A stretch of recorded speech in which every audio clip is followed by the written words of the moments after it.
Siamo in Piazza Colombo, il centro di Sanremo.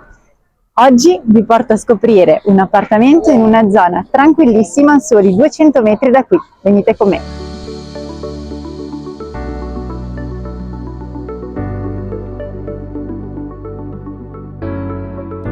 Ed eccoci ora nell'appartamento. Entriamo subito in un ampio ingresso. Continuiamo con un luminoso soggiorno. Una zona molto accogliente, molto tranquilla.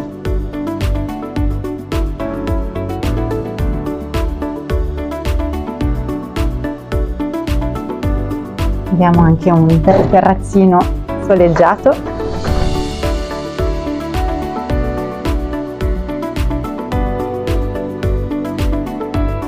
Passiamo ora alla cucina. Cucina separata, abitabile, spaziosa e con un altro terrazzino con un bellissimo affaccio sul verde.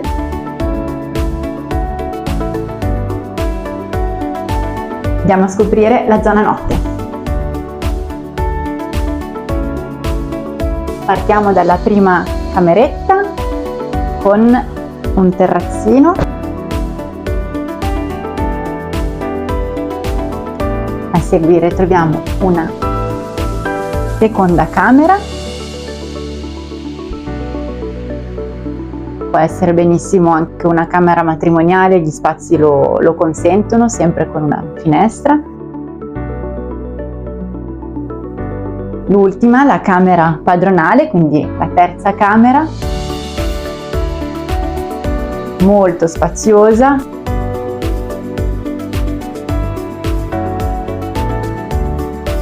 Grande armadiatura e sempre finestrata, quindi sempre illuminata con luce naturale. L'appartamento si completa con due bagni. Troviamo il bagno più grande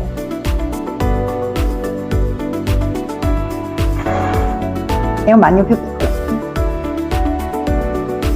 Oggi abbiamo visto un quadrilocale in zona centralissima di 115 metri quadri con 3 camere e 2 bagni. Completano questa proprietà anche un posto auto e una cantina.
Anche un posto auto e una cantina.